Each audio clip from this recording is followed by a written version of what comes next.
In the day's other headlines, John Bolton pleaded not guilty today to federal charges that he mishandled classified documents. The former national security advisor during President Trump's first term did not speak to reporters as he left a Maryland courthouse. He faces 18 counts, including transmission and retention of top-secret national defense information. It's the third criminal case the administration has pursued in recent weeks against critics of the president. In response, Bolton said the charges are part of Trump's, quote, effort to intimidate his opponents. At the White House today, President Trump appeared to confirm recent reports that Venezuela's Nicolas Maduro had offered the U.S. a stake in the country's oil wealth and other natural resources. That offer was first reported by the New York Times and was seen as an effort to ease tensions between the two countries. Speaking to reporters as he hosted Ukrainian President Volodymyr Zelensky, Trump used coarse language to describe Maduro's motivations. He has offered everything. He's offered everything. You're right. You know why? Because he doesn't want to f around with the United States. Those comments come as the Associated Press and others are reporting that the U.S. military has captured the survivors of yet another strike on a suspected drug boat in the Caribbean. It's believed to be at least the sixth strike on such vessels since August. The administration has not publicly acknowledged the strike. The New York Times is pushing back against President Trump's latest legal action against the paper. Yesterday, his team refiled a $15 billion lawsuit alleging that the Times, along with two reporters and book publisher Penguin Random House, had defamed him during the 2024 election. A judge in Florida threw out the original complaint last month, calling it, quote, decidedly improper and impermissible. A spokesperson for the paper said the latest filing has no merit, adding that, quote, nothing has changed today. This is merely an attempt to stifle independent reporting and generate PR attention.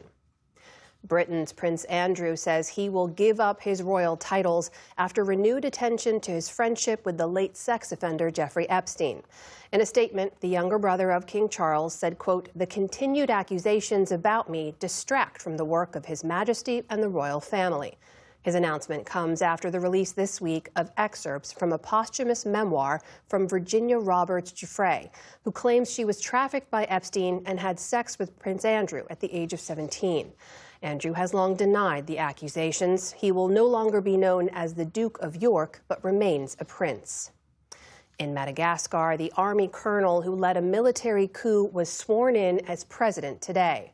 Colonel Michael Randrianarina replaces former leader Andry Rajoelina, who was forced to flee the country after weeks of youth-led protests against his government. Colonel Randrianarina took his oath of office just 3 days after armed forces took control of the island nation of some 30 million people. He promised to respect and safeguard the Constitution and the rule of law.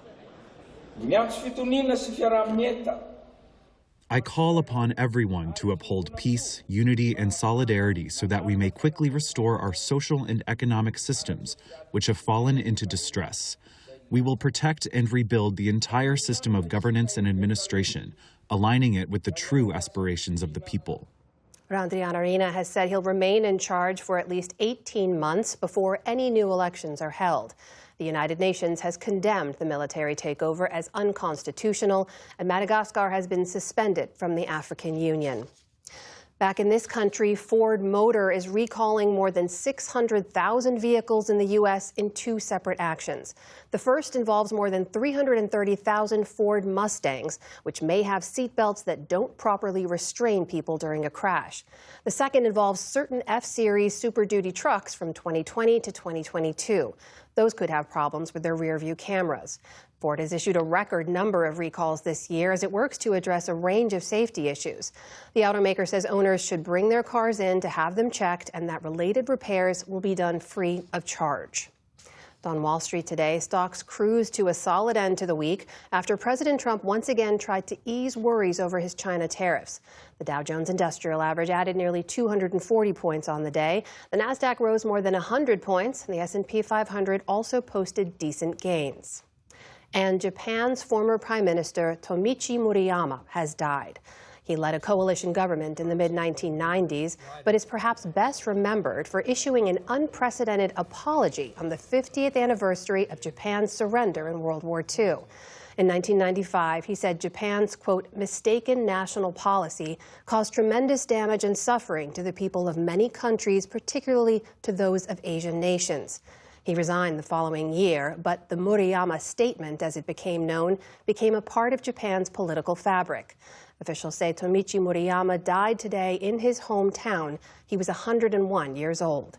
Still to come, on the NewsHour, we take a closer look at the man President Trump has tasked with slashing thousands of federal government jobs. David Brooks and Jonathan Capehart weigh in on the ongoing government shutdown. And actor John Lithgow reflects on his long career and process. This is the PBS NewsHour from the David M. Rubenstein Studio at WETA in Washington, and in the West from the Walter Cronkite School of Journalism at Arizona State University.